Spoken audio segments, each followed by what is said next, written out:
Bonjour à toutes, je vous partage dans cette vidéo 3 livres de parentalité positive qui m'ont aidé et qui pourraient vous apporter à vous aussi des réponses et des solutions pour mieux comprendre votre enfant, mieux vous comprendre et apporter plus de sérénité dans la relation.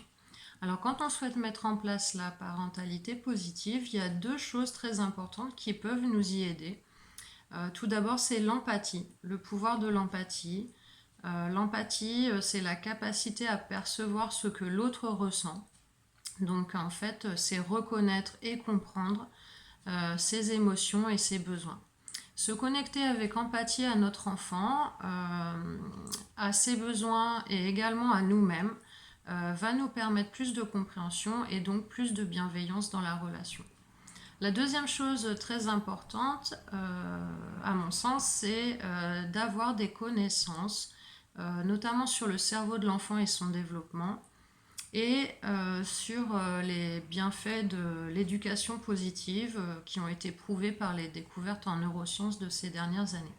Donc c'est pour ça que je voulais vous parler du livre de Catherine Guéguen, Vivre heureux avec son enfant. Catherine Guéguen est pédiatre et spécialisée dans le soutien à la parentalité. Elle commence ce livre en nous parlant de l'empathie, de ce que c'est et de pourquoi en fait elle est primordiale dans la relation avec l'enfant. Ensuite, elle nous partage des exemples concrets de situations qui peuvent poser un problème, comme le moment du repas, le moment du bain, le sommeil. Elle consacre un grand chapitre sur le sommeil, le moment du coucher, le moment de partir à l'école, toutes les situations de la vie quotidienne de l'enfant. Et ce qui est intéressant dans ce livre, c'est qu'au fil de ces exemples concrets, elle nous explique le ressenti de l'enfant en lien avec ces situations et elle nous donne des notions en fait tout au long du livre sur le cerveau de l'enfant et son développement et des notions aussi un petit peu plus physiologiques, par exemple sur le rôle de l'ocytocine. L'ocytocine, c'est l'hormone anti-stress en quelque sorte qui permet d'apaiser l'enfant au moment des crises émotionnelles. Donc pour celles qui manquent de temps, voilà, ce qui est intéressant aussi, c'est que pour celles qui manquent de temps, on peut lire le chapitre qui nous intéresse ou en lien avec la situation problématique qu'on rencontre actuellement. Voilà, on n'est pas obligé de lire tout le livre d'un coup, même si je vous recommande très fortement le premier chapitre sur l'empathie qui est vraiment primordial. Et il y a même un petit résumé à la fin du livre où elle résume donc les notions principales. Donc elle nous décrit bien aussi dans ce livre, Catherine Guéguen, les impacts bénéfiques de l'éducation positive, bienveillante, au contact des émotions de l'enfant, comme je vous disais, qui a été, ces impacts bénéfiques vraiment sont prouvés par les neurosciences et elle nous explique très bien cela. Et de même qu'à contrario, elle nous parle de l'impact négatif en fait de l'éducation autoritaire que nous avons pu recevoir avec les punitions, humiliation verbale, la mise au coin, parfois les fessées.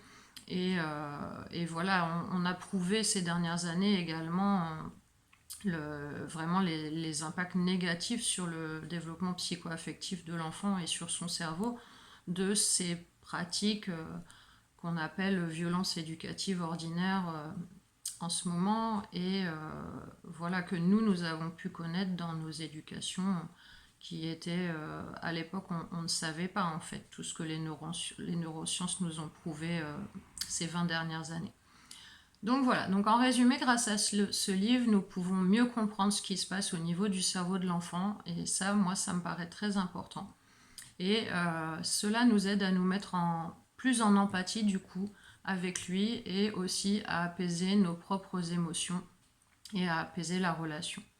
Le deuxième ouvrage dont je voulais vous parler, c'est le livre de Charlotte Uvira, Parentalité affirmée. Voilà, Charlotte Uvira, qui est également très connue en parentalité positive. Donc dans ce livre, Charlotte Uvira nous donne des conseils et des exemples pour être le capitaine du navire familial. Alors c'est vrai qu'en parentalité positive, on parle souvent de bienveillance, d'empathie, et pas forcément de quelle manière en fait on va poser un cadre ou les limites à l'enfant, en respectant bien sûr cette volonté de ne pas crier, de ne pas punir, de ne pas isoler.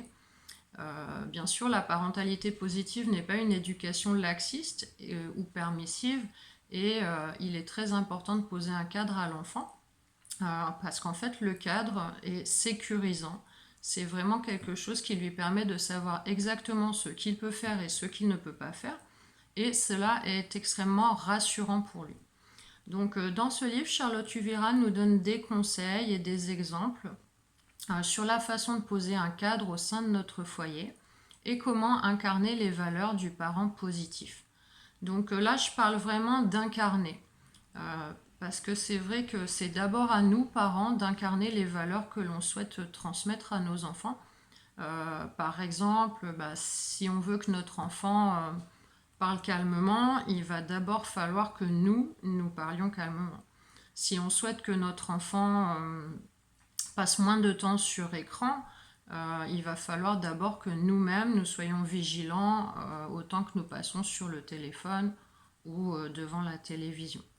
Voilà, donc ce livre nous permet d'être plus au clair sur la façon de poser des limites tout en restant bienveillant, empathique, en accompagnant nos enfants dans la gestion de leurs émotions, de leur stress, et tout en évitant les violences éducatives ordinaires dont je vous parlais tout à l'heure, mais en leur apprenant quand même le respect des règles de la maison, le respect des autres et de leurs besoins, afin que chacun puisse vivre dans la sérénité au sein du foyer.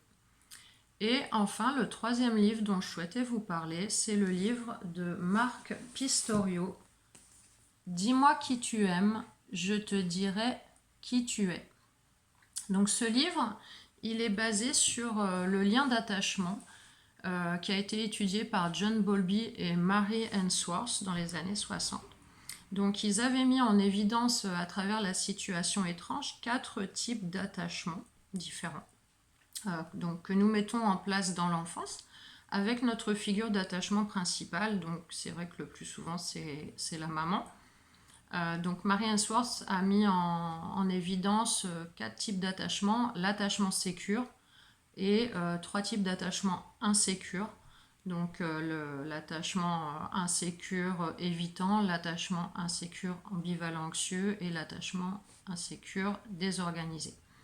Donc ce que Marc Pistorio nous explique dans ce livre, c'est que ce type d'attachement qu'on a mis en place dans notre enfance va jouer un rôle dans nos relations à l'âge adulte et notamment dans nos relations amoureuses. Donc voilà, ce qui m'a paru intéressant, c'est qu'on parle de parentalité, donc on parle du lien d'attachement, mais dans ce livre, on parle aussi des adultes, des relations de qualité ou satisfaisantes qu'on pourra mettre en place à l'âge adulte et dans nos relations amoureuses. Donc c'est un livre qui nous apporte sur la parentalité, mais aussi à nos âges adultes, puisque vraiment ce lien d'attachement qu'on met en place dans l'enfance va déterminer, en fait, il va refléter nos relations amoureuses futures. Donc ça nous montre aussi que vraiment c'est un beau cadeau qu'on fait à notre enfant, que de chercher à construire avec lui un lien d'attachement sécurisant. C'est un beau cadeau qu'on lui fait pour son avenir, puisque de ce lien va en fait découler la qualité de ses relations à l'âge adulte et notamment de ses futures relations amoureuses. Voilà ce que je voulais partager avec vous aujourd'hui. La parentalité positive, c'est avant tout un chemin, donc ne perdez pas confiance. Ça se fait petit à petit, surtout chez les personnes qui ont eu une éducation plus autoritaire dans leur enfance. Et voilà, il faut du temps pour mettre en place d'autres choses. Et vraiment, c'est un beau chemin et c'est un beau cadeau qu'on fait pour nos enfants. Merci à toutes, je vous souhaite une belle journée et une belle évolution dans la parentalité positive. À bientôt!